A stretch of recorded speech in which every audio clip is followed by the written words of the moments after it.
আসসালামু আলাইকুম, কেমন আছেন সবাই? আমি আমার কথা বলার শুরুর আগেই শ্রদ্ধার সাথে স্মরণ করছি সর্বকালের সর্বশ্রেষ্ঠ বাঙালি, বাঙালি জাতির জনক বঙ্গবন্ধু শেখ মুজিবুর রহমান, জাতীয় চারনেতা সৈয়দ নজরুল ইসলাম, তাজউদ্দিন আহমেদ, ক্যাপ্টেন মনসুর আলী, এইচ.এম. কামরুজ্জামান ও 30 লক্ষ মুক্তিযুদ্ধের শহীদ ও 2 লক্ষ মা বোনদের। আমার খুব একটা মানে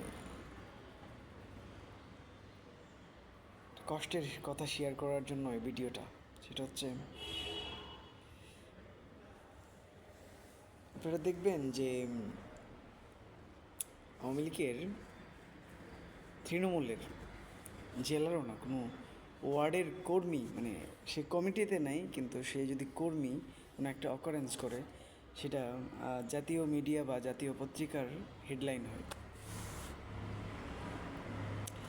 মানে নেগেটিভটা আওয়ামী লীগের সাথে জড়িয়ে দিতে চায় এরকম উৎসুক সাংবাদিক অনেক পাওয়া যাবে। কিন্তু কয়েকদিন আগে আমাদের বাংলাদেশের প্রথম সেনাপ্রধান শফিউল্লাহ সাহেব মারা গেছেন এবং উনি 3 নম্বর সেক্টর কমান্ডার ছিলেন।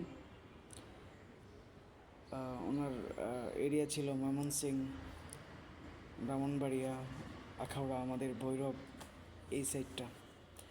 আর উনি 19শে মার্চ দ্বিতীয় ইস্ট বেঙ্গল, সেটা জয়দেবপুর ক্যান্টনমেন্ট থেকে বিদ্রোহ ঘোষণা করেছিলেন।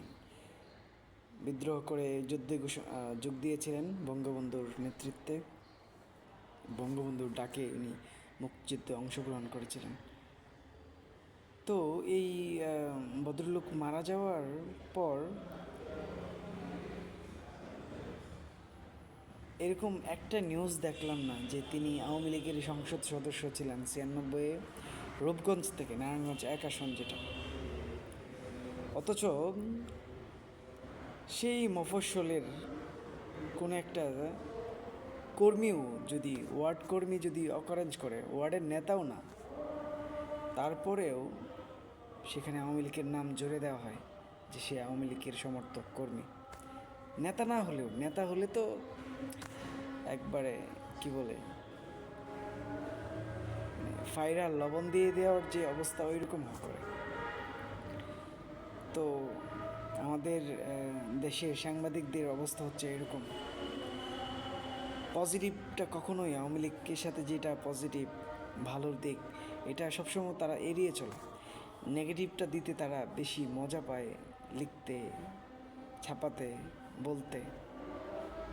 আওয়ামী লীগের পজিটিভটা তুলে ধরতে তারা কুণ্ঠাবোধ করে, বলে এই আমি যদি এটা প্রচার করি যে সে 19শে মার্চ স্বাধীনতার ঘোষণা হয়েছে, আমাদের 26শে মার্চ, 25শে মার্চ রাতে বঙ্গবন্ধু 32 নম্বর থেকে সেই স্বাধীনতার ঘোষণা করেছেন।